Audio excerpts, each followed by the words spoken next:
ይሄ አገዛዝ የሁላችንም ጠላት እንደሆነ ይሄ አገዛዝ አንዳችንን ለይቶ ሳይሆን ሁላችንንም በየተራ የሚያጠፋ ኃይል እንደሆነ ይሄን አገዛዝ የመመከቱ የመታገሉ አቋም የሁላችንም መሆን እንዳለበት በጣም ከፍተኛ የሆነ ያሳሰ መቀራረብ ሲፈጠር ያየው ያለፈ ቁርሾ ያነሱ እርስ በርሳችን በጥርጣሬ እንድንጋጭ የሚፈልጉ ኃይሎች አሉ ይሄን በብቃት ማፍረስ አለብን ያለፈው ነገር አልፏል አልተማርንበትም አይደለም አንረሳው ተምረንበታል አይደለም ወደፊት እንዳይደገም እንፈልጋለን ይሄ ግን አብረን ለመስራትና ወደፊት ለመጓዝ ይሄ የሁላችንም የህልውና ፈተና የሆነው አደጋ የሆነውን አገዛዝ ታግለን ለማሸነፍ ግን በምንም ተአምር እንቅፋት መሆን የለበትም በየሂደቱ ይሄን ማፍረስ አለብን እና አንዳችን ከሌላችን ያለፉ ነገሮችን ያመጡ ፊልሞችን እየጎረጎሩ ለማጋጨት የሚፈልጉ ኃይሎችን ዞር በሉ ማለት አለብን ያው ቅድም ያለው ነገር አለ የራሳችንን ትምህርት መውሰድ አለብን በተለይ ደግሞ ከተጠያቂነት ጋር የተያያዙ ነገሮች ደግሞ ሁላችንም ወደፊት ተጠያቂ መሆን አለብን ያ ተጠያቂነት ግን አሁን ሊካሄድ አይችልም እውነተኛ የሆነ የሽግግር ሂደት ሲፈጠር እውነተኛ የሆነ የሽግግር ጊዜ ፍትህ መኖር አለበት በዚያ ፍትህ ማናችንም ላጠፋነው ጥፋት ለመጠየቅ ዝግጁ መሆን አለብን ይሄ እንደተጠበቀ ሆኖ ግን የተጠያቂነትም ጉዳይ ያለፈ ቁርሾ አለመግባባት የእርስ በርስ ግጭት ወደፊት ለመሄድ እንቅፋት መሆን የለበትም ይሄ እንቅፋት እንዲሆን የሚፈልገው አገዛዙ ብቻ እና ያገዛዙ ኃይሎች ናቸው እና ይሄን እየተከታተል ማፍረስ አለብን የኔና የጀዋር ገናኘት የሚያስከፋቸው በጣም ብዙ ሰዎች እንዳሉ ምንም ጥርጥር የለኝም አገዛዙ ተጨንቋል አሁን በዚህ ተበሳጭቷል ግን ለውጡን አይተው ከሆነ ቴዲ እኔና ጀዋር የዛሬ 5 ዓመት ስንገናኝ አቧራ ነበር ይጫስ እንዴት ይገናኛሉ ተብሎ ስንት ዘመቻ ነው የተካሄደበት በገዢው ብቻ ሳይሆን በተቃዋሚው በኩል ማለት ነው አሁን ተቃዋሚው ውስጥ ይሹ አይደለም አብዛኛው ደስተኛ የሚጠብቀው ነገር ይሄ የበለጠ ተጠናክሮ መቀጠል አለበት እና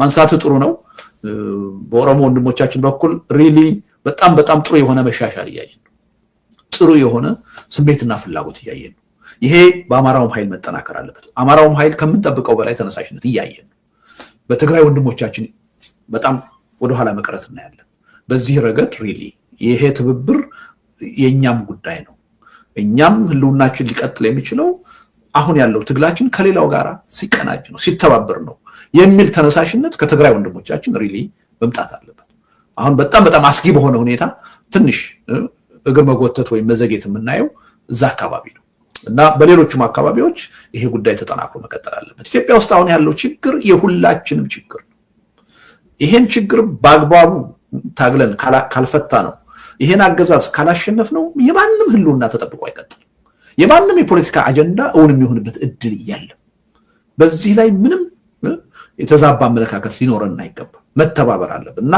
ለዚህ በጎ የሆነ አስተዋጽኦ ስናይ አቃቂር ማውጣት አይደለም የሚጠቅመው ያን ማበረታታት የበለጠ ወደ በጎ አቅጣጫ እንዲሄድ መግፋት ነው የሚል እምነት አለ ግሩ ቴዲ ምን መሰለህ አሁን ጠቅላይ ሚኒስትር አብይ ይሄን ጉዳይ እንዴት ነው የሚተረጉመው ካልከኝ እኔ እናንተ በመናይበት መንገድ አይደለም እንኳንስ ኢትዮጵያ ዲሲ ወንጀል አለ ነው የሚለው በተጨባጭ ብሏል እንጂ ብሏል ኦኬ እንዴ ወልማርት ምናምን አሜሪካ በወንጀል የተገደለው ሰው ኢትዮጵያ ከተገደለው አንፃር ሲነጻጸር እኮ ግንኙነት የለውም ብሎ በምሳሌነት ተጠቅሞበታል ፕራክቲካሊ ከአመታት በፊት ምልህ ይገባናል መቼም አንተም ዲሲ አካባቢ ነው ያለው እኔም ብዙ ሩቅ አይደለሁም ከኢትዮጵያ ወይም ከባግዳድ ጋር የሚነጻጸር ችግር ኖሮ አይደለም ግን ነገሮች ወዴት አቅጣጫ እየሄዱ እንደሆነ ነው ግነት ተጨምሮ የሚገለጽ ነገር አለ በዛ መልኩ ለመግለጽ ነው እንጂ ተነጻጻሪም አይደለም ግን የኛ አገዛዝ እንደ ጥሩ እድል የሚቆጥረው ይመስለኛል ይሄ ነው እንኳንስ እኛ ይሄው እኮ አሜሪካኖች ዲሲም ወንጀል አለ ለማለት ነው እንደዚህ ነው በጣም ተራ ነው የሚመለከትበት መንገድና እንጂ ቆም ብሎ በዚህ ደረጃ እንዴት ልንገለጽ ይችላል እንዴት ታየን ምን ችግር ምን ስተት ቢኖር ነው ብሎ ራሱን ለመመርመር አይነሳሳም እንደዛ አይነት ባህሪ ያለው አገዛዝ አይደለም በጣም ግብዝ ነው ማለት ነው ዛሬ እንዳልኩት ያው ዛሬ ስለወጣ ነው በተለያየ መንገድ ማነሳው የአገዛዙንም የእሳቤ አቅጣጫ ስለሚያሳይ ነው መጠቅሰውና የዲፕሎማሲ ግንኙነት ግባችንን አሳክተናል በዲፕሎማሲው ረገድ ኢትዮጵያ በኢኮኖሚና በፖለቲካ በተሻለ መንገድ እንድትታይ ሰርተናል ይላሉ እንደ ቁም ነገር እንድንወስደው ሳይሆን እነሱ እንደ የዲፕሎማሲ የሀገሪቱን ስዕል በተመለከተ ጥሩ ሰርተናል በሚሉበት በዚህ ወቅት ነው ይሄውላችሁ በዓለም እጅግ አደገኛ ከሚባሉ ወንጀል ከሚታይባቸው ስርዓት ከሌለባቸው የግድያና የትርምስ ቦታዎች መካከል እንደ ቀልድ እንደ ዋዛ የተጠቀሰችው ኢትዮጵያና የምናውቀው እንግዲህ ሄይቲ ሲባል ነው ባግዳድ ሲባል ነው ወይ ሌሎች በጣም የከፋ ስርዓት አልበኝነት ያለባቸው ቦታዎች ናቸው በወንጀል ዝርዝርነት የሚጠቀሱት። አሁን ኢትዮጵያ እዛ ውስጥ መግባቷ ኢትስ አ ፋክት። አሁን ይህ የትራምፕ አማካሪ ይሄንን ማለታቸው ፋክት ነው። ለምሳሌ የትራምፕ አማካሪ እንኳን እይታቸውን እንዲያስተካክሉ ካልሆነ አገዛዙ የሚያወራው የዲፕሎማሲ ድል እንዳለ ዞሮ ነጥቡ የውጭ ዓለም እንዴት እያየን ነው፣ ምን ያህል በዲፕሎማሲው ወደቅን ነው የሚለውን ለማየት ነው እንጂ ህይወቱን ኑሮውን እየኖረው ያለው እኮ የኢትዮጵያ ህዝብ ችግሩን ይሄ ሰው የሚደርም ካለው ወይ ምን እናንተ ከምንለው በላይ ያውቀዋል። ኢትዮጵያ አሁን በነፃነት በሰላም ማትኖርባት ሀገር ሆኗል። ከዋና ከተማው ከአዲስ አበባ ወደ ሰበታ ወደ ቢሸፍቱ ለመውጣት እኮ ስልክ ደውለህ አጣርተህ ነው የምትወጣው። አካባቢው ሰላም ነው ወይ ብለህ ነው የምትወጣው። እና ምንም ዋስትና የሌለበት ሁኔታ ነው ያለው። የሰው ልጅ ከቦታ ቦታ በነፃነት መንቀሳቀስ የማይችልበት እና መኪና ነድቶ ከአንድ አካባቢ ወደ ሌላ አካባቢ ወደ ክፍለ ሀገር መሄድ ብርቅ የሆነበት ለህዝቡ ብቻ አይደለም። የሀገሪቱ ጠቅላይ ሚኒስትር ከሌ የሚባል ከተማ ተገኙ ተብሎ እኮ በዜና እኮ እንደ ብርቅ ይነገራል። ጎንደር ሄዱ ተብሎ እና ጅማ መሄድ ነቀምት መሄድ ለአንድ አስተዳድረዋለሁ ለሚል መንግስት ጠቅላይ ሚኒስትር ብርቅ የሆነበት እና ዜና የሚሆንበት ሀገር ውስጥ ነው ያለነው። አገዛዙ የፈለገ ፋክት ቢደረደር ደንተው አይደለም። እሱ የራሱን ፋክት የራሱን ስቴትመንት ኩክ እያደረገ በአደባባይ ለመናገር ምንም ወደኋላ የሚል አይደለም እና አገዛዙ ከራሱ ጋር የተጣላ ነው እና ችግር ያለበት ነውና መቼም እሱ የሚለውን ነገር በቁም ነገር ቆጥረን እንደዚህ አለ ብለን ለምን አለ ብለን መጠየቅ ያለብን አይመስለኝም። ዓለም እንዴት የዓለም ዲፕሎማሲ ግንዛቤ ነው ዋናው። ግን ከዚሁ ጋር አሜሪካኖች የራሳቸው ሰፊ የሆነ የስለላ መዋቅር አላቸው። ብዙ መንገድ አላቸው የአንድ ነገር አጠቃላይ ሁኔታ ገምግመው የሚረዱበትና እኛ እኮ አይደለም አሁን በእንደዚህ በአፍሪካ ደረጃ ያሉ አካባቢ ያሉ ሀገሮች እኮ የኢትዮጵያ ችግር ወደኛ እንዳይመጣብን ብለው የሚፈሩበት ሁኔታ ነው ያለነው እና አጠቃላይ ኢትዮጵያ እንደ አንድ አንከር ስቴት ተቆጠረ የነበረ አካባቢውን የማረጋጋት ሚና አላት ተብሎ ይቆጠር ከነበረ ሁኔታ ወርዳ ነው የተፈተፈተችው። እውነቱን ለመናገር እንደው በመዋቅር ደረጃ ደጋግሜ ከዚህ ቀደምም ያልኩት ይመስለኛል እንደ ውጭ ጉዳይ መዋቅር የተዳከመ የለም። የሚገርም ደግሞ አንዱ ከፍተኛ ጥንካሬ የነበረን በዛ መስክ ነበረ ከሌሎች መዋቅሮች በተሻለ። ኢትዮጵያ የአፍሪካ ህብረት መስራች ነች፣ የተባበሩት መንግስታት መስራች ነች እና በዲፕሎማሲ ረገድ እንደው ከስሟና ከአቅሟም በላይ የሆነ ጥንካሬ ነው የነበራት። ያ ተንኮታክቶ እንደ መዋቅር የውጭ ጉዳይ ሚኒስትር በምንም ጉዳይ ላይ መወሰን የማይችልበት ያ መስሪያ ቤት ለዘመናት ያፈራቸው ባለሙያዎች ከጥቅም ውጭ ከስራ ውጭ የሆኑበት ሁኔታ ነው የተፈጠረው እና ሁሉንም የውጭ ጉዳይ ፖሊሲ አንድ ግለሰብ በራሱ መንገድ የሚወስነው ነው የሆነው። እዚህ ቀደም ስናገር ሰምተህ ሊሆን ይችላል። አቶ ገዱ ለውጭ ጉዳይ ሚኒስትር በተሾሙ ጊዜ ጥያቄ አንስቼ ነበር ለጠቅላይ ሚኒስትሩ እና ለምንድን ነው ሌላ ቦታ አይሻልም ነበር ወይ እሳቸውን መሾም ለምን የውጭ ጉዳይ ሚኒስትር አደረካቸው አልኩት። አይ ትናንትም በፊትም አሁንም እኔ ነኝ እኮ የምወስነው ምን ችግር አለው ቦታውን ይቀመጡበት ነው ያለኝ እና እንደዛ ብሎ የሚያስብ መንግስት ነው ያለን እና አይደንቅም ማለቴ ነው እና ይሄ ዲፕሎማቶች የራሳቸው መንገድ አላቸው ነገሮችን የሚገልጹበት። እንዲሁ ዝም ብሎ የአንድ ሀገር ጉዳይ በአንድ ዲፕሎማት በአጋጣሚ ተነስቶ እንደዚህ አይባልም። የራሱ ምክንያት አለው ማለቴ ነው። መልካም እንግዲህ አሁን የተለያዩ ሴናሪዮዝ አሉ ወይም ደግሞ በተጨባጭም እየሆኑ ያሉ ነገሮች አሉ። ለምሳሌ ቀደም ሲል የጠቀስኩት መግለጫ አለ። አገዛዙ የጦርነት ጥማተኞች የተራዘመ ጦርነት አምሮታቸው ሊቆም አልቻለም የሚል ሀረግ ተጠቅሟል። ዛሬ ለምንድነው ማነሳው? የሆነ ሊመጣ ያለን ነገር በተመለከተ እየተናገረ ነው ብዬ ስለማስብ ነው። ሶስት ነገሮችን አንድ ላይ አስተሳስረን እኔና ስዕል ልንሰጣቸውን ሞክር። አንዱ በአገር ውስጥ ያሉ 8 ፓርቲዎችም በውጪ ደግሞ እንደ አብሮነት ያሉ በቅርቡ ደግሞ የኦሮሞ ፖለቲካ ኃይሎች ተሰባስበው የሰጧቸው መግለጫዎችና ያስተላልፏቸው መልእክቶች አሉ። ጦርነት ሊከሰት ነው፣ አገዛዙ ሀገሪቱን እያፈራረሳት ነው፣ ጨርሶ ሳያጠፋት በፊት ዜጎች አንዳች ነገር ማድረግ አለባቸው የሚል ጥሪ ነው። በሌላ በኩል ቀደም ሲል እንዳልኩት አገዛዙ ይሄንን እያለ ነው፣ ጠላቶቻችን ተባበሩብን፣ ተሰባሰቡብን ወዘተርፈ እያለ ነው። የመጨረሻ ሙከራ ነው ያለው። ይሄ የመጨረሻ ሙከራ ያገዛዙ የመጨረሻ መድረስ ያገዛዙ መጨረሻ መቃረብ እንዲሆን ያለማድረግ ችግር አታይም ወይ ልልህ ነው። ማለት እሱ አገዛዙ ይሄ የመጨረሻ ሙከራ ነው ብሎ ፍሬም እያደረገ ነው። አንያ ምንድን ነው ይሄንን የመጨረሻ ሙከራ እያደረጉብን ነው ሲል የመጨረሻ ሀገር የማፍረስ አውዳሚ ጦርነቱን እንደመጀመር ዋዜማ ነው የምታየው ወይስ ሌላ ፋክተር አለው እዚህ ውስጥ መነሳት የሚችል ሀሳብ ካለ? አሁን ቅድም ያልከው ነገር አለ። ሀገሩ መግለጫ በመግለጫ ሆኗል ያልከው ዝም ብሎ ያለ ምክንያት አይመስለኝም። ሆነ ተነሳሽነት እየተፈጠረ ነው። አንዳንድ ነገር አንድ ነገር የሚሞላበት ጊዜ አለ፣ ሞልቶ ደግሞ የሚፈስበት ጊዜ አለ እና ኢትዮጵያ ውስጥ እየተፈጸመ ያለው በደል፣ ግፍ አሁን ሞልቶ የሚፈስበት ሁኔታ ነው እየተፈጠረ ያለው እና ከዚህ በኋላስ ዝም ብለን መቀጠል የለብንም፣ እጃችን አጣጥፈን ማየት የለብንም የሚል የበቃኝ ስሜት በህብረተሰቡ ውስጥ እየተፈጠረ ይመስለኛል። የዛ ነጸብራቅ ነው በፖለቲካ ኃይሎቹ መካከል ወይም ዙሪያ እንዲህ አይነት እንቅስቃሴ በርከት ብሎ አሁን መስማት የጀመርነው ያለ ምክንያት አይመስለኝም። አየሩ እየተቀየረ ነው። እስከመቼ ነው በዚህ ሁኔታ የምንቀጥለው? ምን እስከምንሆን ነው የምንጠብቀው የሚለው ስሜት በጣም እያደገ ሄዷል እና ያገዛዙ ግፍና በደልም ደግሞ ሞልቶ መፈስ እየጀመረ ነው ያለው እና የዚህ መገለጫ ነው የሚመስለኝ እና አገዛዙ በጣም ከፍተኛ የሆነ ስጋት ውስጥ ነው። አገሪቱን ሊያፈርሱ ለመጨረሻ ጊዜ እየተዘጋጁ ነው አለ እንጂ ትክክለኛ አባባል ይሆን የነበረው አገሪቱን ሊያድኑ እየተዘጋጁ ነው ቢባል ነበር። ለኔ ይሄ መጨረሻዬን ሊያቀርቡ እየተዘጋጁ ነው። እሱን ያን በማድረግ አገሪቱን የማዳን እንቅስቃሴ ነው። አገርን የማፍረስ እንቅስቃሴ አይደለም። አገርን የማፍረስ እንቅስቃሴ እሱ እየሄደበት ያለው መንገድ ነው። በዚህ ከቀጠለ ምንም ጥርጥር የለውም እየተላለቀን የመፍረሱ ጉዳይ አይቀሬ ነው የሚሆነው። ጥያቄው መቼ ነው በምን ያህል ፍጥነት ይመጣል ነው እንጂ አይቀሬ ነው የሚሆነው። በዛ ሂደት ውስጥ ነው ያለነው። ስለዚህ አሁን የተፈጠረው የፖለቲካ ኃይሎቹ ተነሳሽነት፣ አሁን የተፈጠረው የህዝቡ ተነሳሽነት አገርን የማዳን ነው እንጂ አገርን የማጥፋት አይደለም። አገርን ከመፍረስ የማዳን እና ቀጣይ እንድትሆን የማድረግ ጥረት ነው ብዬ ነው የምወስደው። ይሄ ጥረት ግን ምን ያህል ጥንካሬ አለው፣ ምን ያህል ጉድለት አለው ልንነጋገርበት እንችላለን። የአብሮነት ችግር ባይኖር ኖሮ በኢትዮጵያ ስያሜያችን ይሄ አይሆንም ነበር።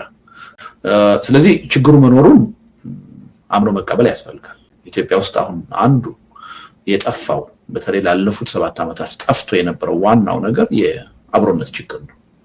ያንተ ችግር የኔ ችግር ነው ብሎ ማሰብ ያለመቻል፣ ልዩነት ብቻ ሳይሆን የጋራ ጥቅምና ፍላጎት አለን ብሎ ማሰብ ያለመቻል፣ ታሪካችን በችግር በቁርሾ የተሞላ ብቻ ሳይሆን በጎ መስተጋብርም ነበረው ብሎ ማመን ያለመቻል ችግር ነው የነበረው እና የአብሮነት ችግር ነው የአብሮነት ኢትዮጵያንም የፈጠረው የሚል ናጠል ትግል አይደለም፣ በትብብር ነው በአብሮነት ነው የሚል አዲስ ተነሳሽነትና ስሜት እየተፈጠረ ነው። እውነቱን ለመናገር እኔ በዚህ ረገድ በጣም ተስፋ አስቆራጭ የሆነ ስሜት ውስጥ ነበርኩ ባይ ነኝ። ኢትዮጵያ ከመዳን ይልቅ የመፍረስ ዕድሏ እጅግ በጣም ሰፊ ነው የሚል አስተሳሰብ ነው ያለኝ እስከ ቅርብ ጊዜ ድረስ። አሁን ግን ማየው አንዳንድ እንቅስቃሴ እውነቱን ለመናገር ያን አስተሳሰቤን ቻሌንጅ የሚያደርግና አዲስ ተስፋ የሚፈጥር ሆኖ አግኝቼዋለሁ። ምንድን ያየኸው? ትናንት ከትናንት በፊት ምንም የጋራ ጉዳይ የለንም ብለው የሚያምኑ ሰዎች ዛሬ ነው የጋራ ጉዳይ አለን ብለው ለመነጋገር ፈቃደኛ ሲሆኑ እያየሁ ነው። በራሴ መንገድ ሄጄ የዚህ ትግል አሸናፊ ይሆናሉ ብለው የሚያምኑ ኃይሎች ያ መሆን እንደማይችል ተገንዝበው ወደ ጋራ የትግል እንቅስቃሴ መምጣት ሲፈልጉ እያየሁ ነው እና ይሄ ቀላል ነገር አይደለም። አገዛዙን በሚመለከት የነበረን የተለያየ ግምገማ፣ የተለያየ የግምገማ ሁኔታ አሁን በጣም እየተለወጠ የመጣበት ይሄ አገዛዝ የሁላችንም ጠላት እንደሆነ ይሄ አገዛዝ አንዳችንን ለይቶ ሳይሆን ሁላችንንም በየተራ የሚያጠፋ ኃይል እንደሆነ ይሄን አገዛዝ የመመከቱ የመታገሉ አቋም የሁላችንም መሆን እንዳለበት በጣም ከፍተኛ የሆነ ያሳሰብ መቀራረብ ሲፈጠር ያየው እነዚህ እንግዲህ መብሰል መጠናከር ይጠይቃሉ ያ ደግሞ ዝም ብሎ በስሜትና በፍላጎት ብቻ አይመጣም ስራ መስራት አለብን የሚል እምነት አለኝ ነገር ግን ከአመት ከሁለት አመት በፊት ከነበርንበት ሁኔታ በጣም የተሻለ ሁኔታ አበረታች የሆነ ሁኔታ እየተፈጠረ ነው ይሄ በተቃዋሚ ኃይሎቹ ብቻ አይደለም በሚዲያው ዙሪያ ይታያል ህብረተሰቡ ውስጥ ይታያል ህብረተሰቡ የዛ አይነት ተነሳሽነት ውስጥ እየገባ እንደሆነ ያያየን ነው በዛው መጠን ደግሞ አገዛዙ በጣም እየተሸበረ ነው አሁን ቅድም ያልከው ነገር የሌላ ነገር ማሳያ አይደለም ይተባበሩኝ ነው በጋራ ሊታገሩኝ ነው ታግለውም ሊያሸንፉኝ ነው የሚል ትልቅ የሆነ ስጋት ውስጥ ወድቋል ምክንያቱም ትልቁን መሳሪያውን ነው ከእጁ ያስጣል ነው ያለ ነው የአገዛዙ ትልቅ መሳሪያ የኛ መከፋፈል ነው እኛን በተለያዩ አጀንዳዎች እየከፋፈለ ለአንዳችን ጥቅም የቆመ ያስመሰለ እኛን አንዳችን ሌላችንን በጥላትነት ያያየን እንዳንተባበር ማድረግ ነበር ይሄን ትልቅ መሳሪያ ከእጁ ያራገፍ ነው እና በዛ ምክንያት ትልቅ ፈተና ውስጥ ገብቷል ሽብር ውስጥ ገብቷል እና አሁንም ይሄ ነገር እንደው ተጠናክሮ የላቀ ደረጃ ደርሷል የሚል እምነት የለኝ ብዙ ስራዎችን የሚጠይቅ ጉዳይ ነው እነዛን ስራዎች በጥንቃቄ በስክነት ከሰራን በአጭር ጊዜ ውስጥ የኢትዮጵያ ህዝብ ትግል ወደ ጥሩ ውጤት ይሸጋገራል የሚል እምነት አለኝ እና እነዛን በጎ ነገሮች ዕውቅና መስጠትና የበለጠ ተጠናክረው በዙሪያቸው ያለው ድክመት ችግር ተፈቶ በመንፈልገው መጠን ተጠናክሮ እንዲወጣ የሁላችንም ጥረትና እገዛ የሚያስፈልግ ይመስለኛል እኛ አሁን የምንፈልገው የኢትዮጵያ ህዝብ ትግል አሁን ካለበት በከፍተኛ መጠንና ፍጥነት ተጠናክሮ የኢትዮጵያ ህዝብ አገዛዝ አንቀጥቅጥ ከዛም በላይ አገዛዝ አንበርክክ የሆነ ሰላማዊ ህዝባዊ እምቢተኝነትን አቀጣጥሎ ከፍተኛ የሆነ ለውጥ እንዲመጣ ነው የምንፈልገው ይሄን ለውጥ ለማምጣት ሁለት መሰረታዊ ነገሮች መሟላት አለባቸው የአጀንዳ የሐሳብ ጥራት ያስፈልጋል በስሜት አይደለም መመራት ያለበት ስለዚህ በዚህ ረገድ ስራዎችን መስራት ጀምረናል ስለዚህ በተለይ እነዚህ መድረኮችና የውስጥ ጉዳያችንን ካጠናቀቅነው በኋላ ይሄን የሐሳብ ጥራት ይሄን የመሰባሰቢያ አጀንዳ ጥርት ባለ መልኩ የማምጣትና የማቅረብ ስራ ነው የምንሰራው በተናጠል ሄደን የትም አንደርስ ለማሸነፍም ካሸነፍን በኋላ ውጤቱ ዘላቂ እንዲሆንም ከተፈለገ ይሄ ትግል በትብብር በህብረት መመራት አለበት በድርጅት መመራት አለበት የሚለው አስተሳሰብ ተቀባይነት ያገኘ ነው ስለዚህ በእነዚህ ሁለት ጉዳዮች ምክንያት ምናልባት ህብረተሰቡ በሚፈልገው ፍጥነት በአንድ ጊዜ ጎልተን ላንወጣ እንችላለን ይሄ ግን ከጥንቃቄ አንፃር እንደሆነ የሚሰሩ ስራዎችን በማያዳግም ሁኔታ ያለፉ ስህተቶቻችንን ችግሮቻችንን በማይደግም ሁኔታ የመስራት ፍላጎት ከመኖር መሆኑን ታሳቢ እንዲያደርገው እንፈልጋለን እናኛ ስራ እየሰራን ነው አልቦዘንም ማለት ነው አሁን አገር ቤት ያሉ የፖለቲካ ኃይሎች ወደ አንድነት እንዳይመጡ እንዲከፋፈሉ በማድረግ ረገድ መገናኛ ብዙሃን ያላቸው ሚና ቀላል አይደለም የጥላቻ ንግግር እንዲስፋፋ ህዝብ ከህዝብ ጋር እንዳይቀራረብ በጠላትነት እንዲታይ በማድረግ ረገድ እውነቱን ለመናገር ከፖለቲካ ኃይሎቹ በላይ መገናኛ ብዙሃኖቹ ሚና አላቸው የሚል እምነት ነው ያለው ስለዚህ ይሄ ትግል ተጠናክሮ የምንፈልገውን ውጤት እንዲያመጣ ከተፈለገ መገናኛ ብዙሃን በትብብር መንፈስ መስራት አለባቸው ይሄ ትግል የምንፈልገው የምንጠብቀው ትግል ወደፊት የምናደርገው ትግል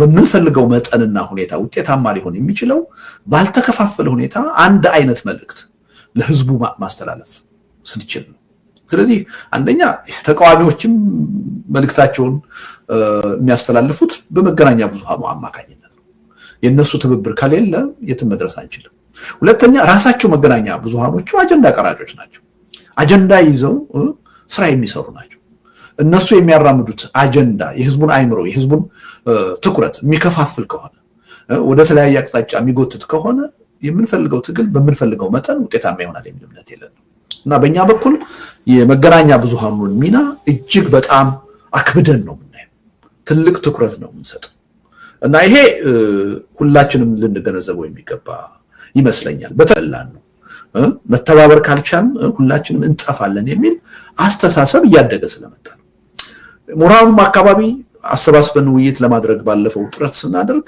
ከባድ ችግር አልገጠመንም ለተመናገር ሁሉም በትብብር ለመስራት ለመሳተፍ ፍላጎት ነው ሲያሳይ ያየነው።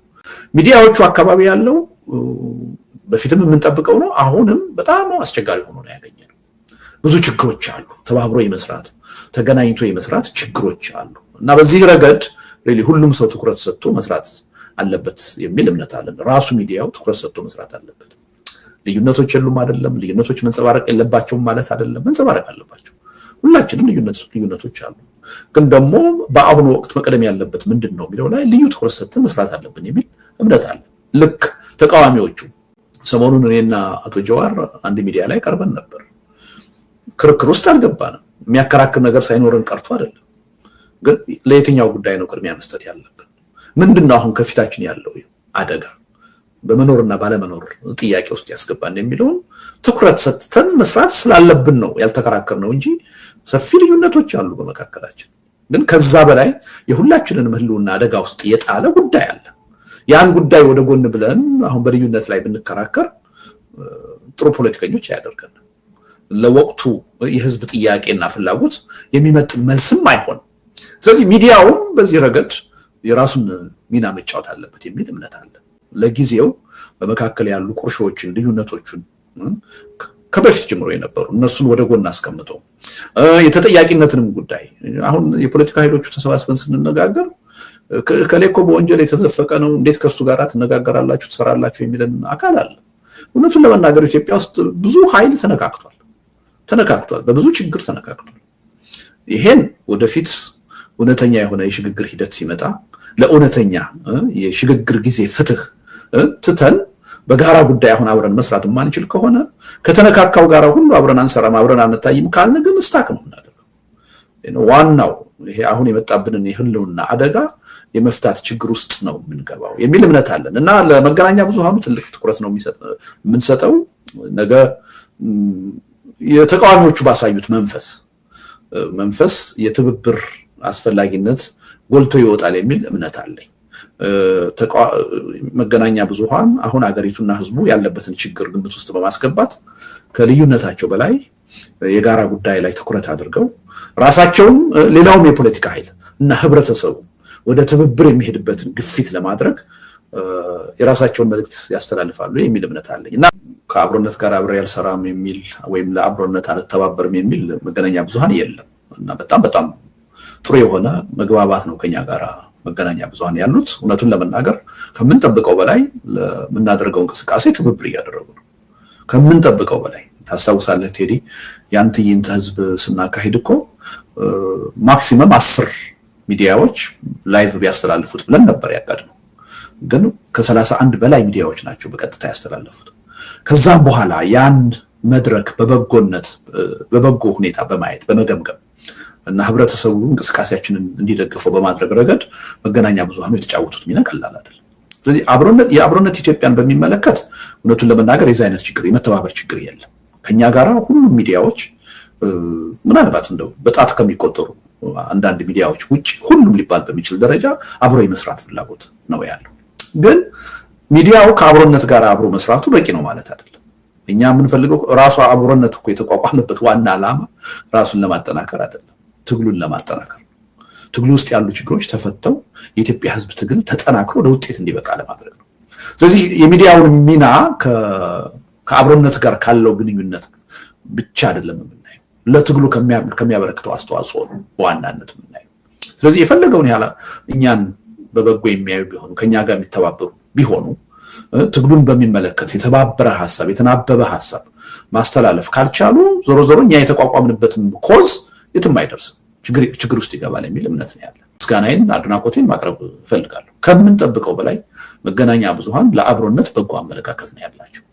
አሁን ትልቁ ችግር ያለው እርስ በርሳቸው ጤናማ የሆነ አመለካከት የትብብር መንፈስ ካላዳበሩ ወደ ህዝቡ የሚተላለፈው መልእክት የተከፋፈለ ነው የሚሆነው፣ ጤናማ አይሆንም። ያ ደግሞ የህዝቡን ትብብር ይጎዳዋል፣ ትግሉን ይጎዳዋል። ለምን መሰለህ ቴዲ፣ ህዝባችን ያው እንደ ማንኛውም ሀገር ህዝብ የራሱ የሆነ አቅም አለው። አንድን ነገር በተባበረ ድምፅ ስናስተላልፍ የመቀበል አቅሙ በጣም ከፍተኛ ነው የሚሆነው። ሐሳቡ አይከፋፈልም። እኛ የተከፋፈለ አስተሳሰብ ስናራምድ ግን ህብረተሰቡ በእነዛ የተከፋፈሉ አስተሳሰቦች ውስጥ የትኛው ነው ትክክል ያልሆነ ብሎ ለመመዘን አቅሙ ውስን፣ ይሄን ማወቅ አለብን። ስለዚህ ካሁን ቀደም የተበላሹ ትግሎች የተከፋፈለ አመለካከት ተቃዋሚው ሚዲያ ስለሚያራምድ ነው። በጣም የተግባባ የተቀራረበ አመለካከት ይዘን ለህዝቡ መልእክት ካስተላለፍን ግን ህዝቡ የመቀበል እድሉ በዛው መጠን ጠንካራ ነው የሚሆነው፣ ከፍተኛ ነው የሚሆነው። ስለዚህ ሪሊ የትብብሩን ጉዳይ ባናሳንሰው ጥሩ ነው። አቢ ሁኔታ ሊያካሄድ የሚገባውን የትግል እንቅስቃሴ ከነገር ነው የማይነሳበት የማይተባበርበት ምክንያት የለም። የተለያየ ጉራማይሌ የሆኑ አስተሳሰቦችን ይዘን ምንቀርብ ከሆነ ግን የህብረተሰቡን ትኩረት እንበትነዋለን፣ መጓተት ውስጥ ነው የምናስገባው። የትኛው ነው ትክክል የሚለውን ነገር ሁሉ በአግባቡ መዝኖ እንዳይዝ ነው የምናደርገው፣ ያን እድል ነው የምናሳጣው። እና ሪሊ የተለያዩ አማራጮች ሊኖሩ ይችላሉ አንተ እንዳልካቸው ስራ ለመስራት ግን ከኛ ጋር ብቻ ሳይሆን መገናኛ ብዙሃን እርስ በርስ መከባበር ቢያንስ ልዩነትን በአግባቡ ይዞ በጋራ ጉዳይ ላይ አብሮ የመስራትን ጉዳይ መገናኛ ብዙሃን አስበውበት ኮንሽስሊ ቢያጠናክሩት ተገቢ ነው ብዬ ነው የማምነው። ያ ለማንም ሳይሆን አሁን እንታገልለታለን ከአደጋ ልናድነው ይገባል ለምንለው ለህዝቡ ጠቃሚ ነው፣ ለዛ የሚከፈል ዋጋ ነው የሚል እምነት አለኝ። እርግጥ ነው ያን ስናደርግ የሚኮሰኩሰን ነገር ይኖር ይችላል። ከአንዳንዶቹ ጋር አብረን ለመስራት ብዙ ቅሬታዎች ሊኖሩ ይችላሉ፣ ብዙ የማይጥሙን ነገሮች ሊኖሩ ይችላሉ። ግን ትግል ሲባል እንዲህ አይነቱን ነገር ተቋቁሞ ማለፍ ነው። ቴዲ ታውቃለህ፣ እኔ እኮ 15-20 ዓመት እኮ ብዙ መገናኛ ብዙሃን እኮ እንኳን አይደለም የፖለቲካ ስብዕናዬን ህይወቴን እንዳጣ እኮ ቅስቀሳ ያደረጉብኝ አሉ። አኩርፌ ከነዚህ ኃይሎች ጋር አልሰራም ካልኩ በትግሉ የሚኖረኝ ማስተዋጽኦ በዛው መጠን ደካማ ነው የሚሆነው። ስለዚህ ያን ስሜት ወደ ጎን አድርገን ትናንት እንደዛ ያደረጉብን ኃይሎችም ጭምር ጋር እየተገናኘን ለመነጋገር እኔ እያንዳንዱን የመገናኛ ብዙሃን ጋዜጠኛውን ወይም ባለቤቱን እየደወልኩ ነው የማነጋገረው። ትናንት ለእኔ ጥሩ አመለካከት ያልነበረውን ቅስቀሳ ያደረገብኝን ያወገዘኝን ብቻ አይደለም በጣም ጤናማ ያልሆነ በጣም ብዙ ነገር ያደረጉብኝን ሁሉ እንደ ግል ጉዳይ እየደወልኩ ለማግባባት ነው ጥረት የማደርገው። ግን በአጀንዳ ልየታ ላይ ራሱ ቁጭ ብለን ተነጋግረን ይሄ ጋራ አጀንዳ ነው፣ ይሄ ጋራ አይደለም፣ ይሄ ወቅታዊ ነው፣ ይሄ ጊዜ የሚጠብቅ ነው ብለን ለመለየት መጀመሪያ የሆነ ተግባቦት ያስፈልጋል፣ መቀራረብ ያስፈልጋል። ያን መቀራረብ ነው አሁን ለመፍጠር እየሞከርን ያለ ነው። ልዩነት ብቻ ሳይሆን የጋራ ጉዳይ አለን። እርግጥ ነው ተቋስለናል፣ በብዙ ቁርሾ ውስጥ ነው ያለፍነው። አንዳችን ሌላችንን በተለያየ መንገድ ስናይ ነው የኖርነው። አሁን ግን ሁላችንንም ህልውና የሚያጠፋ አደጋ መጥቶብናል። ህዝባችንን ሀገራችንን ከመኖር ወደ አለመኖር የሚቀይር ስጋት መጥቷል። ስለዚህ ለዚህ ስንል እስቲ ተቀራርበን ተባብረን የመስራትን ጉዳይ እንተማመንበት የሚል ጉዳይ ነው። ይሄ አስፈላጊ የሆነ ቅድመ ሁኔታ ሆኖ ስላገኘነው ነው እንጂ ዋናው ትኩረታችን የሚሆነው ይሄን መግባባት ከፈጠርን በኋላ ወደ አጀንዳ ልየታው ነው የምንሄደው እና ያን አጀንዳ እየያዝን ሁሉም በአጀንዳ ዙሪያ እየተሰባሰበ እንዲሰራ ማድረግ ነው እና ለምሳሌ ፓርቲዎቹን በዛ ደረጃ መግባባት እንደፈጠሩ አየን። ከዚህ በኋላ ወዴት ነው የምንሄደው? ኦኬ የጋራ አጀንዳዎችን በደንብ አንጥረን ማውጣት አለብን። በነዛ የጋራ አጀንዳዎች ደግሞ አንድ ስብስብ ወይም ግራንድ ኮሊሽን መፍጠር አለብን። ይህን ፈጥረን ነው ተጨባጭ የሆነ ትግል መሬት ላይ ማካሄድ የምንችለው እና ወደዛ የሚያስኬደን መንደርደሪያ ወይም ቅድመ ሁኔታ ስለሆነ ነው የተግባባቱ ጉዳይ የመግባባቱ ጉዳይ አብሮ ለመስራት ተነሳሽነት የመፍጠሩ ጉዳይ አስፈላጊ ቅድመ ሁኔታ ስለሆነብን ነው እንጂ ዋናው ፍላጎታችን አሁን አንተ እንዳልከው በአጀንዳ ዙሪያ እንዲሰራ ነው። ቅድም ምን ብያለሁ? ሁለት ነገሮች ያስፈልጋሉ ይሄ ትግል ውጤታማ እንዲሆን። አንደኛው የአጀንዳ ጥራት ነው። በአጀንዳ ጥራት የማይመራ ትግል የትም አይደርስም። ስለዚህ ዋናው ትኩረታችን ስራችን የሚሆነው እሱ ነው። ሁለተኛው ድርጅት ያስፈልጋል፣ መሰባሰብ፣ መተባበር ያስፈልጋል። የመዋቅር ልንለው እንችላለን ዝግጅት። ይሄ በዋናነት የምንሰራው ነገር ነው የሚኖረው። እነዚህ ሁለት ነገሮችን አድምተን ለመስራት መጀመሪያ እርስ በርስ መነጋገር መቻል አለብን። በአንድ መድረክ ቁጭ ብለን ለመወያየት መወሰን መቻል አለብን። ከዛ በኋላ ነው እነዛ ነገሮች መስራት የሚቻለው በሚል ነው እና ይሄ እጅግ አስፈላጊ የሆነ ቅድመ ሁኔታ ስለሆነብን እንጂ ምንም ጥርጥር የለውም። በአጀንዳ ልየታ ዙሪያ እና በአጀንዳ ዙሪያ ነው መስራት የምንፈልገው ማለት ነው። እሺ እንግዲህ አሁን በጣም ወሳኝ የሆነው ቲም ሰሞኑን በእናንተም በኩል በተለያዩ ፖለቲካ ኃይሎች በኩልም አንተም በቃለ ምልልሶች አጋጣሚዎች በጽሁፎች በተለያየ መንገድ በስፋት ያንጸባረከው ነገር ነው። ይሄውም አገዛዙ ሌላ ጦርነት እንዳይፈጥር በዜጎች ዘንድ ጦርነት እንዳይቻል ለማድረግ አገዛዝን እንዳይተባበር ለማድረግ መጣርን በተመለከተ ነው። የኢትዮጵያ መንግስት የግብር አሰባሰብ ሂደት በዝቅተኛ ደረጃ ያለውን የህብረተሰብ ክፍል የሚገድል ነው፣ ለበለጠ ችግር የሚዳርግ ነው ብሎ አውጥቷል። ይሄ ደግሞ የብዙ ነገር አመላካች ነው። እንደምታውቀው አገዛዙ ደግሞ በተከታታይ እያወጣቸው ያሉ አዋጆች በህብረተሰብ ላይ አይነት በአይነት ግብር የሚጨምሩ ናቸው። እነዚህ ጉዳዮች ለምንድነው ትኩረት እያልተሰጣቸው ያለው? አሁን ችግሩ ምን መሰለህ፣ ሁለንተናዊ ሆነ። ችግራችን 1 2 3 ብቻ ቢሆን ኖሮ ትኩረታችንም የተወሰኑ ነገሮች ላይ ሊሆን ይችል ነበር።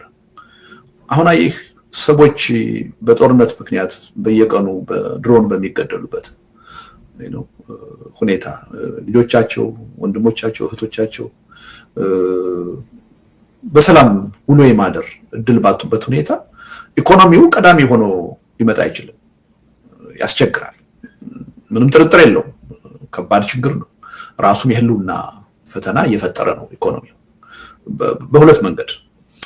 በህዝቡ በዜጎች ዘንድ ከፍተኛ የሆነ የህልውና ችግር እየፈጠረ ነው። ሰዎች በሚያገኙት ደሞዝ ሰርተው በሚያገኙት ገንዘብ መኖር እና ልጆችን ማስተማር ማስተዳደር የማይችሉበት ሁኔታ እየተፈጠረ ነው። ይሄ የህልውና ችግር ነው ራሱን ችሎ፣ ምንም ጥርጥር የለውም።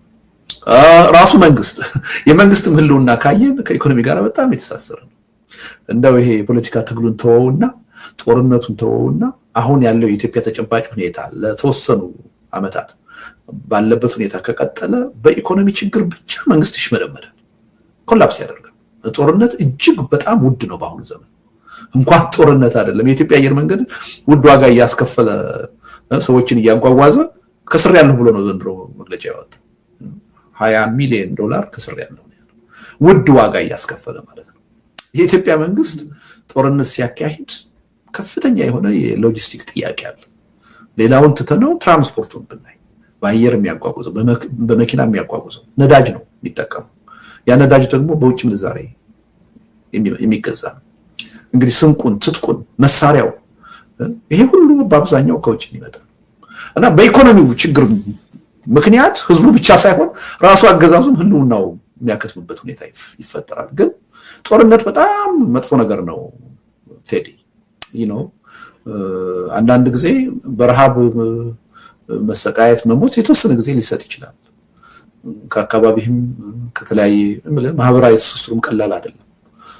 ተረዳድቶ ተጋግዞ ሰው ሊሰነብት ይችላል። ጦርነት በጣም ከባድ ነገር ነው። የሰላም እጦት በጣም ከባድ ነገር ነው። ጦርነት ሳይኖር ሰላም አግኝቼ እየተራብኩ ልኑር፣ እየተቸገርኩ ልኑር ብለህ ልትል ትችላለህ። እና ትልቁ ችግር በጣም የገዘፈ የፖለቲካ ቀውስ አለ፣ ጦርነት አለ ኢትዮጵያ ውስጥ እና ብዙዎቹን መሰረታዊ ችግሮች አጥልቶባቸዋል፣ ትኩረት እንዳንሰጣቸው አድርጓል። እና ኢኮኖሚውም እየተዘነጋ ያለው ከሱ የባሰ ሌላ ችግር ስላለ ይመስለኛል። በነገር ላይ አገዛዙ ይሄንን ከማወቁ ማለት የኢኮኖሚ ጉዳይ ሊትራሊ ጦርነት እንግዲህ ኮት አንኮት አልደረሰባቸው የሚባሉ ቦታዎች ጭምር አመጽ ይዛመታል ብሎ ስለሰጋ ሰሞኑን ኦልሞስት ከ154 በላይ የሆኑ በጀልባ ሲሄዱ የሞቱ ስደተኞች በቀጥታ ይሄ ነገር ከተነሳ ከኢኮኖሚ ጋር መተሳሰሩ አይቀርም ብሎ ስላሰበ ይመስለኛል በመገናኛ ብዙሃኑ እንዳይሸፈን የማድረግ ውሳኔን አድርጓል። ኦር ሌሎች ማለት በሙያ ዘርፍ ያሉ ሰዎች እንቅስቃሴ ሲያደርጉ የታየበትን ነርቨስነስ ሳይ ሜቢ እሱ ነገር የበለጠ ትኩረት ያስፈልገው ይሆን ወይ ብዬ ስላሰብኩ ነው። አንዳንዶች በጦርነት መሞት የአንድ አፍታ ነው፣ በረሃብ መሞትን የመሰለ አሰቃቂ ነገር የለም ይላሉ። በትግራይና በሌሎች በበርካታ የአማራ ክልል አካባቢዎችም በጣም የከፋ ረሃብ መኖሩ እየተዘገበ ነው። በትግራይ እንደውም ሰዎች እየሞቱ ነው በረሃብ። ብዙ ነገር አለ እና እሱን አስቤ ነው በቂ ትኩረት ጎን ለጎን አብሮ ትኩረት መስጠት፣ አዌርነስ እንዲኖር ማድረግ፣ ይሄም ራሱ ትልቅ የፖለቲካ አጀንዳ ነው ብሎ ህብረተሰቡን ማስተማር ያስፈልግም ወይ የሚል አስተያየት ያነሳው። እውነት ነው፣ ያስፈልጋል። በሱ በኩል ጥረት መደረግ አለበት። ህብረተሰቡም ችግሩን ያውቀዋል። ምክንያቱም ዝም ብሎ በቃላትኛ የምንነግረው ሳይሆን እየኖረው ያለ ነው። ህይወቱ ማለት የፖሊሲ ውጤት መሆኑን የፖለቲካ ውጤት መሆኑን ማለት ነው ያልኳለሁ። አይ በደንብ ይረዳል። አሁን እኮ ያለውን ችግር እኮ የመረዳት ችግር አይመስለኝም። አሁን ትልቁ ችግር ሄዶ ያለው ምንድነው? ይሄን አገዛዝ እንዴት ነው ከዚህ ሂደቱ ማቆም የምንችለው? እንዴት ነው ይሄን ትግል አጠናክረን ማሸነፍ የምንችለው? በምን መንገድ ነው? በየትኛው መንገድ ነው? በእነዚህ ጉዳዮች ላይ ነው እንጂ ያሳሰብ መዛባት ወይም ችግር ያለው ሪሊ ኢትዮጵያ ውስጥ ያለው ችግር በጣም ከባድ እንደሆነ ጊዜ ፋታ የማይሰጥ እንደሆነ በኢኮኖሚውም በማህበራዊም በፖለቲካውም ህብረተሰቡ ከበቂ በላይ ተገንዝቧል የሚል እምነት አለ። በጣም አመቺ የሆነ ቅድም እንዳልኩት ነገሮች ሞልተው መገንፈል የደረሱበት መፍሰስ የደረሱበት ሁኔታ ውስጥ ነው ያለ ነው። ሪሊ ለአንድ የፖለቲካ ትግል ራሱ ውጤታማነት በጣም መሰረታዊ የሆነ ቅድመ ሁኔታ የተሟላበት ሁኔታ ነው ያለው። ነባራዊ ሁኔታው በጣም አመቺ ሁኔታ ፈጥሯል። በቃ ከዚህ በላይ ህብረተሰቡ ታግሶ መቀጠል የማይችልበት ሁኔታ እየተፈጠረ ነው። ይሄን ብለን መቆም የለብንም። በተለይ አሁን ልጆቹ እየተራቡ ያሉት ትምህርት ቤት ሄደው በአግባቡ መማር ያልቻሉት በኑሮ ውድነት ከመኖር ወደ አለመኖር እየተሸጋገረ ያለው በመንግስት ፖሊሲ በመንግስት የተበላሸ አካሄድ መሆኑን ህብረተሰቡ እንዲያውቀው መጣር አለብን። መገናኛ ብዙሃን መጣር አለበት። የፖለቲካ ኃይሎች መስራት አለብን። ግን እኔ አሁን እውነቱን ለመናገር የኢትዮጵያ ህዝብ ይህን ችግር እንዲረዳው የማድረጉ ስራ በበቂ ሁኔታ ሄዷል የሚል እምነት አለኝ። ከኛም በላይ ራሱ አገዛዙ በሚወስዳቸው እርምጃዎች በሚሰራቸው ጥፋቶች ህብረተሰቡ ይህን በደንብ እንዲረዳ ማድረግ ተችሏል። ዋናው ርብርብ ዋናው ከዚህ እንዴት እንገላገል፣ ከዚህ እንዴት እንውጣ፣ ይሄን ከመኖር ወደ አለመኖር እያሸጋገርን ያለ አገዛዝ እንዴት ነው ታግለን ማሸነፍ ያለብን የሚለው ቀዳሚ መሆን አለበት የሚል እምነት አለኝ። ቀዳሚ ነው ብለን ግን ሌሎች ተጓዳኝ ችግሮችን ለዚህ ጉዳይ ግብአት የሚሆኑ ጉዳዮችን መርሳት አለብን የሚል እምነት የለኝም። አንተ እንዳልከው የኢኮኖሚ ጉዳይ አንድ ትልቅ ጥያቄ ሆኖ በደንብ ሊሰራበት የሚገባ ነው ባይ ነኝ። በነገራችን ላይ ብዙ ጊዜ ግራ የሚገባቸው ሰዎች አሉ። ቴዲ የህልውና ጉዳይ ስንል ህልውናን የሚያዩት በህይወት የመኖርና ያለመኖር ጉዳይ ብቻ አድርገው ነው። የህልውና የሚባለው ነገር ሰፊ ትርጉም ያለው አንድ ሰው አንድ ህብረተሰብ በነፃነት በእኩልነት መኖር ካልቻለ የህልውና ጥያቄ ነው። ያ ጥያቄ የግድ ህይወቱ ስላለና ስለሌለ አይደለም። እና ህልውና የኢትዮጵያ ህዝብ የህልውና ችግር ውስጥ ነው ስንል 130 ሚሊዮን ህዝብ ተጠራርጎ ሊጠፋ ነው ሞቶ ሊያልቅ ነው ማለት አይደለም። እየተራቡ መኖር፣ ያለ እኩልነት መኖር፣ በግፍ በአገዛዝ ስር ሆኖ መኖር፣ ነፃነትን አጥቶ መኖር ነው የህልውና ጥያቄ። እና ሪሊ በዛ ደረጃ የተዛባ ማስተሳሰብ ያለውና ኢኮኖሚም የህልውና ጥያቄ ሆኖ መጥቷል። ፖለቲካ፣ ጦርነት የህልውና ጥያቄ ሆኖ መጥቷል። እና በብዙ ፈርጅ ነው አሁን የኢትዮጵያ ህዝብ ህልውናው ጥያቄ ውስጥ የገባው። እና የኢኮኖሚ ጉዳይ ምንም ጥርጥር የለውም። እውነቱን ለመናገር ለህብረተሰብ ለአገር እንደሚያስብ የፖለቲካ ኃይል የኢትዮጵያ የኢኮኖሚ ችግር እንዲባባስ ፍላጎት የለም። ግን እኛ ስላልፈለግን አናስቀረው። አሁን ይሄ መንግስት እየሄደ ባለበት መንገድ አትጠራጥር፣ የኢኮኖሚው ጉዳይ የበለጠ ይባባሳል። ያ ደግሞ የበለጠ ትግሉን ያጠናክረዋል፣ ያገዛዙን እድሜ ያሳጥረዋል። ምንም ጥርጥር። አሁን 30 ብር 40 ብር ልዩነት መጣ በብላክ ማርኬት እና በመንግስት ምንዛሬ ያን እንደ ትልቅ ነገር እንጮሃለን። ምንም ጥርጥር የለውም። አንዳንዶቹ ምንጮች ሲደርቁ ሁኔታዎቹ ጦርነቱ የበለጠ ሲቀጥል የኢትዮጵያ ገንዘብ ወረቀት የሚሆንበት ሁኔታ ይፈጠራል። አንድ ወቅት ዚምባብዌ የነበረችበት ሁኔታ እንገባለን። ምንም ጥርጥር የለውም። ወደዛ ነው ይሄን ያለ ነው።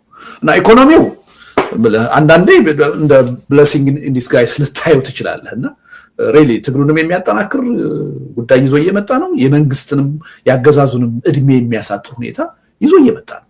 እኛ ደግሞ መንግስት አይደለንም፣ ፖሊሲ ልናወጣ አንችልም፣ ልንተገብር አንችልም፣ ይሄን ችግር ልንፈታ አንችልም። ይሄን ሊፈታ ይችል የነበረው መንግስት ነው። መንግስት ግን በተሳሳተ መንገድ የራሱን ህልውና በሚያሳጣ መልኩ ኢኮኖሚውን ብልሽቱን እያወጣው ነው። እና ይሄ ሁኔታ ምንም ጥርጥር የለውም ትልቅ አጀንዳ ነው ማለት ነው። ግን አንዳንዴ ያው መቼስ እንደ ፖለቲካ ኃይል ለየትኛው ጉዳይ ነው የበለጠ ትኩረት ቅድሚያ የምንሰጠው የሚለው ነገር ወደ አንዱ አቅጣጫ ሲስበን መታየቱ የሚጠበቅ ይመስለኛል።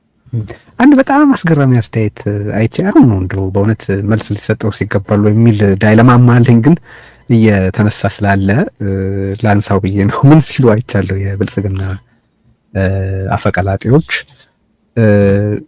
ከጀዋር ጋር የነበረን አፒራንስ ተከትሎ መስከረም 30ም የሀገር ህልውና ችግር ይሉ ነበር፣ አሁንም እንደዛ እያሉ ነው የሚል በቃ ለእንትን የሚቸግር ነገር ሲሉ አይቻሉ። በዛ መካከል ያንን መልእክት በምታስተላልፉበት ወቅት which is በኢትዮጵያ 2012 እንግዲህ አሁን 2017 ነው፣ ከ5 ዓመት በፊት የነበረው በዚህ 5 ዓመት ውስጥ የደረሰውን ይህን ሁሉ ለውጥ ምልህ በሚሊዮኖች ማለቅ በስሌታቸው ውስጥ ሳይደመር ያ ሁሉ ውድመት ስሌታቸው ውስጥ ሳይደመር ያኔ የነበረው ጦርነቱ ያካለላቸው ቦታዎችና አሁን ጦርነት እና የጦርነት ስጋት ያካለለባቸውን ቦታዎች ማለት ተዘርዝሮ መጨረስ አይቻልም እና ይሄ ሁሉ በ5 ዓመት የ50 የ100 ዓመትን ያክል የከፋ ሂደት አልፎም እንደዚህ ሲሉ አይቻለውና ይሄን ያህል ደህይተዋል ማለት ነው። መከላከያ ይሄን ያህል ቸግሯቸዋል የሚል ጥያቄ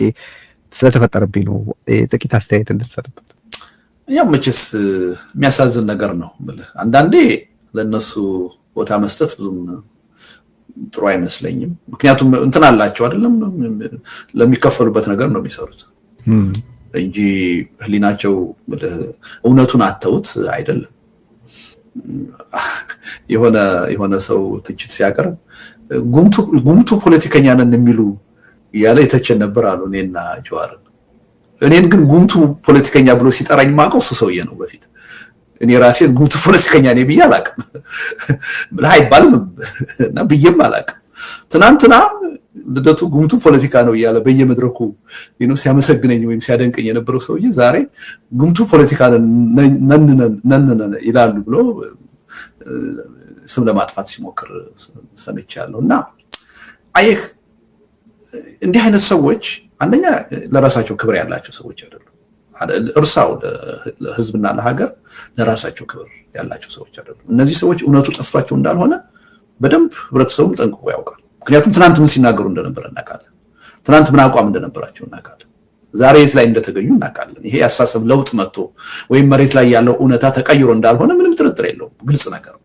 ነገሮች እየተባባሱ ከአንድ ቀውስ ወደ ሌላ ቀውስ እየሄዱ አሁን የሆነ ቦታ ላይ ተቃዋሚው ጎራ የቤት ስራችንን በአግባቡ ካልሰራን ጠቅላይ ሚኒስትሩ የጀመረውን ቤተመንግስት ጨርሶ ይኖርበታል ብዬ ተናገርኩ እና ይችን ቤተመንግስቱን ጨርሶ ይኖርባታል የምትለዋን ለብቻዋ ቆርጠው አውጥተው ያሰራጯታል። አይ በቃ አጀንዳ አጥተዋል። ይሄ መንግስት እድሜ ያለው የሚለውን ነገር ራሳቸውን ማሳመን ተቸግረዋል። ስለዚህ ለዚህ ይረዳል ብለው የሚያስቡትን ነገር ሁሉ ሙከራ ያደርጋሉ እና እሱ ኦልሞስት የሞተ ነገር ነው። ያገዛዙ የፕሮፓጋንዳ ማሽን ኦሬዲ ራሱን ሰልፍ ዲፊቲንግ በሆነ መልኩ ራሱን በልቶ ጨርሷል። ሁሉንም ነገር ዋሽቶ አሁን እውነት እንኳን ቢናገር መታመን የማይችልበት ደረጃ ደርሷል እና ሪሊ እኔ ትኩረት አለመስጠት ነው ለነሱ የሚሻለው ባይ ነኝ። እሺ ዳይለማ አለኝ ግን አንዳንዴ እየመረጡ ምናልባት የተወሰኑ ነገሮችን ማለት ያስፈልግ ይሆናል ብዬ የማስባለሁ አንዳንድ ጊዜ ለዛ ነውና አንድ እንግዲህ በዛ አሁን ዛሬ በተለቀቀው የብልጽግና ምክር ቤት መግለጫ ላይ ህግ ማስከበርና እርምጃ መውሰድ የሚሉ ቃላት ተጠቅሟል። ኦብቪየስሊ ወደ ጦርነት የሚያመራ የትርክትና የፕሮፓጋንዳ መደላሉን ሲያበጅ እንደቆየ ይታወቃል። አሁን በየቀኑ የጦርነት ስጋት በጣም እየጨመረ ሄዷል። አሁን ምንድነው ግን ማጣው ለጦርነት ዜጎችን አትተባበሩ ኦር እንዲህ አታድርጉ የሚል ጥቅል መልእክቶች ሲተላለፉ ያለው በየዘርፉና በየግለሰቡ ሊተገበር የሚችል የሆነ አይነት የድርጊት መርሃ ግብር ማዘጋጀት አይቻልም ወይ? የፖለቲካ ኃይሎችም ሆነ ወይ በአብሮነት በኩል ሊሆን ይችላል ኦር በሌሎች አይነት መሰባሰቦች በኩል ሊሆን ይችላል። የሙያ ማህበራት ኦር ለወታደሮች ሊሆን ይችላል፣ ለሐኪሞች ሊሆን ይችላል ኦር ለሌላ ህብረተሰብ ክፍል አገዛዙ ጦርነት ማድረግ የመቻል አቅሙን የበለጠ ለመስለብ መተግበር የሚችሉ ቀላል መፍትሄዎችን ማዘጋጀት አይገባም? ያ ሲደረግ አላይም እና ይሁን እንደ አክሽን ፕላን ነገር ህብረተሰቡ ይሄን በቀላሉ ቺን ኮማረክ ይችላል ተብሎ ሲዘጋጅ አላይም። በጣም ጥቅል ነው። ምን ትላለህ? እውነት ነው። ያ አንዱ ችግር እሱ ነው አለ። እሱ ችግር ወደፊት ትኩረት ሰጥተን መስራት ያለብን ጉዳይ ነው። በነገራችን ላይ ቴዲ አሁን የራሳቸውን ሂሳብ ሰርተው በፍጥነት ወደ ጦርነቱ ለመግባት እየፈለጉ አይመስሉም። ይሄ መፋለም የሚፈልጉት ኃይሎች ጦርነቱን የሚቀር አይመስለኝም። ሁሉም እየተዘጋጁበት ነው። ግን ለኛ የሚጠቅመው ጊዜና ሁኔታ መቼ ነው በሚለው የበሰለ ሁኔታ ላይ እየደረሱ አልመሰለኝም እና ትንሽ የማራዘም አይነት ፍላጎት በግራ በቀኝም ይታያል እና ይሄ እንደተጠበቀ ሆኖ ይሄ ጦርነት አፍጥጦ እስከመጣ ድረስ ግን ይሄን ጦርነት ለማስቆም ተጨባጭ ሆነ የተግባር እንቅስቃሴ ማድረግ ያለብን ይመስለኛል። ምናልባት ባለፈው ያደረግነው አይነት ትዕይንተ ህዝብን ለመጥራት ልንገደድ እንችላለን ሁኔታዎቹን አይተን። ትንሽ ግን አሁን የየራሳቸውን ሂሳብ ሰርተው በተለይ ከዲፕሎማሲ አንፃር ጦርነቱን መጀመር ጀማሪ መሆን የማያዋጣ መሆኑን አይተው በተለያዩ ስሌቶችም ያዘገዩበት ሁኔታ ይኖራል። ዞሮ ዞሮ ከዚህ ጋር በተጣጣመ አንድ ነገር ማድረግ እንዳለብን ይሰማኛል። በነገር ላይ ሰሞኑን አንድ ትልቅ ዘመቻ ተጀምሯል። እንዳልከው እኔ እንግዲህ ግምት አንስጥ ትኩረት አንስጣቸው ስል እንደው የሚደረገውን ፕሮፓጋንዳ ሁሉ ንቀን እንተው ማለት አይደለም። አንዳንዴ እኛ ከምንገምተው በላይ በጣም አሳሳች የሆነ ፕሮፓጋንዳ ይዘው ሊመጡ ይችላሉ። ያን እግር በእግር እየተከተሉ ማፍረስ ያስፈልጋል።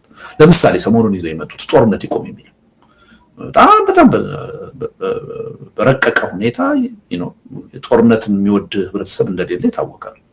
ጦርነት ይቆም የሚለውን አጀንዳ ሰው ይቀበለናል ብለው ነገር ግን በተዛባ ሁኔታ ጦርነት ፈላጊው በስልጣን ላይ ያለው መንግስት ሳይሆን ሌሎች ኃይሎች እንደሆኑ አድርጎ የማቅረብ ዘመቻ ጀምረው ነበር። በጣም የሚገርምህ ያኔ የሰራነው ስራ ውጤት ማምጣቱን ያየሁትኝ በዚህ ሂደት ነው። አዎ ጦርነት እንዲቆም እንፈልጋለን፣ ግን አገዛዝም አብሮ መውደቅ አለበት የሚል በጣም ብዙ ምክንያታዊ የሆነ ድምጽ ሰምቻለሁ። አየህ ህብረተሰብን ማብቃት ይሄ ነው፣ ማንቃት ይሄ ነው። እና ሪሊ አንዳንድ በጣም አሳሳች ሆኖ አይቻለሁ። አንዳንድ በጣም አስቀያሚ የሆነ አካሄድ የሚሄዱ አርቲስቶች ሳይቀሩ ጦርነት ይቆም የሚለውን አጀንዳ አምጥተው ለአገዛዙ የፕሮፓጋንዳ መጠቀሚያነት ሲያውሉት አይቻለሁ። ይሄን ማፍረስ ያስፈልጋል። ሪሊ ይሄን በማፍረስ ረገድ እውነቱን ለመናገር እንደው ከሚዲያው በላይ ሰው ህብረተሰቡ ራሱ በየሶሻል ሚዲያው በጣም ክሪቲካል የሆነ ትችት ሲያቀርብ አይቻለሁ። ጦርነት እንዴት ይቆም፣ ጦርነትን ማን ያቆም የሚለውን ጥያቄ በደንብ ክሪቲካሊ ሲያይና አዎ ጦርነት እንዲቆም እንፈልጋለን፣ ጦርነት የሚቆመው ግን አገዛዝነት ሲቆም ነው፣ የግፍ አገዛዝ ሲቆም ነው፣ ሲወገድ ነው የሚለው አጀንዳ በጣም ገዢ ሆኖ የወጣበት ሁኔታ አለ እና ይሄ አጀንዳውን በደንብ መስመር እያስያዙ ህብረተሰቡን አቅጣጫ የማሳየት ሁኔታ ተጠናክሮ መቀጠል ያለበት ነው። በተለይ ይሄ ጦርነት ፈንድቶ እንዳይመጣ ሪሊ ተጨባጭ ስራ መሰራት እንዳለበት ይሰማኛል ቴዲ። እና ምናልባት በዛ ጉዳይ ላይ ምናልባት አርጀንሲው ያልታየን ቅድም እንዳልኩት ነገሮቹ ትንሽ የመቀዛቀዝ እና ጦርነቱን በፍጥነት የማስነሳት ፍላጎት እንደሌለ ከማየት ሊሆን ይችላል። ነገር ግን ዞሮ አፍጥጦ እየመጣ ስለሆነ ይሄ ጦርነት ለኛ የተሻለው ጊዜና ሁኔታ ተፈጥሯል ሲሉ ብለው ሲያምኑ ይሄን ጦርነት መጀመራቸው ስለማይቀር አንድ ነገር ማሰብ አለብን የሚለው ነገር ሁላችንም መመካከር ያለብን ይመስለኛል። መልካም እንግዲህ የተለያዩ ነገሮች አንስተናል። ከአብሮነትም ጋር ቶሎ በሉ እንጂ ምን እያደረጋችሁ ነው? እንቅልፍ አይኖረንም ብላችሁ አንቀላፋችሁ ወይ ያለ የሚጎተጉታችሁ ህብረተሰብ በተጨባጭ ምን ያድርግ፣ ምንድነው የምትፈልጉት የሚለውን ዛሬም ብናስታውሳቸው ጥሩ ይመስለኛል። አብሮነት ምንድነው የሚፈልገው? ከጎትጓሾቹ፣ ከወትዋሾቹ፣ በአጠቃላይ ከህዝቡ ምንድነው የሚፈልገው ፍጥነቱ እንዲጨምር? አንዱ በትኩረት መከታተል አለበት። የምናዘጋጃቸውን መድረኮች በደንብ መታደም አለበት። ትኩረቱ የሚያስፈልገው ለምንድን ነው? ለምሳሌ በአንዳንድ ጉዳዮች ላይ እኛ ስለጮህን ብቻ እኛ ስለሰራን ብቻ ጥቅም የለውም። ህብረተሰቡ ያን ጉዳይ አምኖበት ግፊት ሲያደርግ ግን የበለጠ ወደ ውጤት የመቀየር እድል ይኖረዋል። ስለዚህ ዋናው ጉልበታችን ዋናው ኃይል ህዝቡ ነው። ከኛ የሚጠበቀው በተቻለ መጠን አጀንዳዎችን እየለየን አቅጣጫ ማሳየት ነው። ወሳኙ ግን ህዝቡ መሆኑን መረዳት መቻል አለበት። አሁን አንዳንዴ ዝም ብሎ ከኛ የመጠበቅ ሁኔታ ያለው እኛ እኮ ከየትም ልናመጣው አንችልም። ጊዜም ጉልበትም ገንዘብም ሀሳብም ከህብረተሰብ ነው የሚገኘው። ህብረተሰቡ ሳይሳተፍ የት ናችሁ ቢለን ጥቅም የለውም። ብዙ ጊዜ ኢትዮጵያ ውስጥ ትናንት አንተና ሚስትር ስላሴ ውይይት ስታደርጉ ነበር። የሴቶች ተሳትፎ የለም ይባላል፣ የወጣቶች ተሳትፎ የለም ይባላል። ምንድነው ጥሩ ስነ ምግባር ያላቸው አመራሮች አናይም ይልሃል ህብረተሰብ። እንደዚህ አይነት ጥያቄ የሚጠየቁት ግን አቅማቸውና ሁኔታ በፈቀደ መጠን አትሊስት እያደረጉ ያሉ ኃይሎች ናቸው። ጥያቄውን ደግሞ የሚጠይቀው ቁጭ ያለው ኃይል ነው፣ ያን ኃላፊነት መወጣት ያልቻለው አሁን አንድ ሰው ተነስቶ እንዴ ስነ ምግባር ያለው አዋቂ ሰው ከውስጣችሁ የለም ሐሳብ ላይ ጥያቄውን ራሱ ነው መጠየቅ ያለበት። እኛ ከፋብሪካ አምርተን ልናመጣው አንችልም። ከህዝብ ነው ሊመጣ የሚችለው። ከህዝብ ደግሞ የሚመጣው በራስ ፍላጎት ነው። በተነሳሽነት ነው። ጎትተን አስገድደን ልናመጣው አንችልም። ስለዚህ ግብአቶች ያስፈልጉናል፣ ገንዘብ ያስፈልገናል፣ ጊዜ ያስፈልገናል። የትም አይመጣም ብሎ ማሰብ አለበት። ስለዚህ ሐሳብን በማዋጣት ገንዘብ በማዋጣት ጊዜ በማዋጣት ኢቭን አሁን አመራር የማቋቋም ስራ እየሰራን ነው። መመዘኛዎች የራሳችን መመዘኛዎች አውጥተን ጨርሰናል። እንዴት ነው የአብሮነት ኢትዮጵያ አመራር መሆን የሚችሉ ሰዎች በምን መመዘኛ ነው የሚመጡት የሚለውን ነገር ግን ይሄ መመዘኛም ጥቅም ላይ ሊውል የሚችለው መጀመሪያ አብሬ እሰራለሁ የሚል ሰው መምጣት ሲችል ነው። ስለዚህ እኛ በራችን ክፍት ነው። አስተሳሰባችንን አመለካከታችንን ከተረዳና ከተጋራ ማንኛውም የህብረተሰብ ክፍል ጋር አብረን ለመስራት ዝግጁ ነን። ስለዚህ እኛ እንድንጠናከር ከፈለጋችሁ ተጠናክረን ደግሞ የሚፈለገው ትግል ውጤት እንዲያመጣ ከተፈለገ እኔ ምንድነው የማዋጣው የሚለውን ነገር ለራሳችሁ ጠይቃችሁ መመለስ መቻል አለባችሁ። ዝም በትችት ብቻ የሚመጣ ነገር የለም። አንዲት ሴት ለምንድነው ከውስጣችሁ ሴት የሌለው ብላ ብትጠይቀኝ እኔን አይደለም መጠየቅ ያለባት። እኔ ግማሹ ሴት ቢሆን ከግማሽ በላይ ሴቶች ቢሆኑ ወዳለሁ፣ ደስ ይለኛል። መምጣት ግን የሚፈልግ ከሌለ ምን ማድረግ አልችልም። ያለውን ይዘን እንቀጥላለን። ለዛ ተጠያቂ መሆን ያለብን እኛ አይደለም፣ ራሳቸው ሴቶች ናቸው ተጠያቂ መሆን ያለባቸው። ወጣቶች የሉም ይባላል። ወጣቱ መምጣት አለበት። ሲመጣ እኛ የምንከለክል ከሆነ ማናበረታታ ከሆነ ተጠያቂ መሆን አለብን። ቦታ ማንሰጥ ከሆነ ተጠያቂ መሆን አለብን። ለማበረታታት ፍላጎቱ ኖሮን ቦታ የምንሰጥ ሆኖ እያለ ኑ እያልን የማይመጣ ወጣት ካለ ግን እኔን አይደለም መጠየቅ ያለበት፣ ራሱን ነው መጠየቅ ያለበት። ስለዚህ እንዲህ የጠያቂነት ነገር አለ። ማንን እንደሚጠየቅ ራሱ አንዳንድ ጊዜ ግልጽ አይደለም። አንድ ነገር ስንጠይቅ ማንን ነው የምጠይቀው? ለምንድን ነው የምጠይቀው? ይሄን የመጠየቅስ ሞራል አለኝ ወይ? እኔ ምን ተወጥቻለሁ የሚለውን ነገር ሁላችንም መጠየቅ ያለብን ይመስለኛል። ስለዚህ ብዙ ግብአት እንፈልጋለን። ያ ግብአት ነው ሊያጠናክረን የሚችለው። በእኛ በኩል ከአስተሳሰባችን ከአመለካከታችን ጋር ከሚሄድ ኃይል ጋር ሁሉ ለመስራት ዝግጁ ነን፣ በጣም ዝግጁ ነን። በሆደ ሰፊነት አብረን ለመስራት ፍላጎት አለን። እንደ ስማችን መሆን ነው የምንፈልገው። ስለዚህ ሪሊ በዚህ ረገድ ህብረተሰቡ ከስሜት ባለፈ ከፍላጎት ባለፈ ተጨባጭ የሆነ አስተዋጽኦ ማድረግ አለበት። ያንተና የጃዋር መገናኘትስ የአብሮነት ኢትዮጵያና የነዛ የፖለቲካ ኃይሎች መገናኘት ተደርጎ ሊወሰድ ይችላል? እውነቱን ለመናገር ምናልባት ህብረተሰቡ ከሚጠብቀው በላይ በጣም መግባባት እየተፈጠረ ነው በእኛና በእነሱ መካከል። እንገናኛለን፣ እንነጋገራለን። አሁን ከእናቶ ጃዋርም ጋር በቅርብ ጊዜ አንድ መድረክ ለመፍጠር እየተዘጋጀን ነው፣ አብረን እየሰራን ነው እና እውነቱን ለመናገር እኔ በጣም ኢምፕረስድ ሆኛለሁ። የኦሮሞ የፖለቲካ ኤሊቶች ሪሊ በጊዜ የለንም ስሜት ለትብብር ለመስራት ዝግጁ እየሆኑ እያየሁ ነው። እንዲህ አይነት ትብብር ሲፈጠር፣ ተነሳሽነት ሲፈጠር ማመስገን ያለብን ይመስለኛል። ማድነቅ ማበረታታት ያለብን ይመስለኛል። አይ ትናንት እንዲህ ብለው ነበር፣ ትናንት እንዲህ አድርገው ነበር፣ ዛሬ ያን አቋም አሻሽለውት እስከመጡ ድረስ ከዛሬ ተነስተን ነው ወደፊት ያለብን። መመዘንም ያለብን ዛሬ በያዙት አቋም ባለፈው አስተሳሰባቸው ማንም አይደለም፣ ራሳቸው ናቸው ተጠያቂ መሆን ያለባቸው። ወደፊትም ይሄን ሐሳባቸውን የሚቀይሩ ከሆነ ማንም አይደለም፣ ራሳቸው ናቸው ተጠያቂ የሚሆኑት። ዛሬ ላይ ያለውን ሁኔታ ለዛሬ በሚመጥን መልኩ መጠቀም ያለብን ሁላችንም ነን እና ሪሊ ተባብረን እየሰራን ነው፣ ተግባብተን እየሰራን ነው። የአማራ ኃይሎችም ጥሩ ተነሳሽነት እያየን ነው። እኔ ጥያቄውን እንኳን አነሳው በዚህ ረገድ በጣም ድክመት እያየን ያለነው አሁን በትግራይ ወንድሞቻችን አካባቢ ነው። በትግራይ ወንድሞቻችን አካባቢ ምናልባት የተፈጠረው መከፋፈልም የፈጠረው የሞራል ችግርም ያለ ይመስለኛል። በዚህ ረገድ የጎላ ትብብር እያየን አይደለም። ይሄ ትክክል አይደለም። ከዛም በላይ የደቡብ ኃይሎች፣ አፋር፣ የሶማሌ ኃይሎች ሬዲ በጣም ጥሩ ተነሳሽነት እያየን ነው። አብሮ ለመስራት በጣም ከመቼውም ጊዜ በላይ እኔ ደጋግሜ ይሄን ነገር መናገር ፈልጋለሁ። እኔ ከነበረኝ ግምት ፍራስትሬሽን በጣም በራቀ ሁኔታ ጥሩ ነገር እያየን ነው እና ይሄን የበለጠ ማጠናከር ወደ በጎ ነገር መግፋት ያስፈልጋል። ነገር ግን ይሄን ስብስብ የሚፈሩ ኃይሎች አሉ። ስለዚህ ያለፈ ቁርሾ እያነሱ እርስ በርሳችን በጥርጣሬ እንድንታይ እንድንጋጭ የሚፈልጉ ኃይሎች አሉ። ይሄን በብቃት ማፍረስ አለብን። ያለፈው ነገር አልፏል።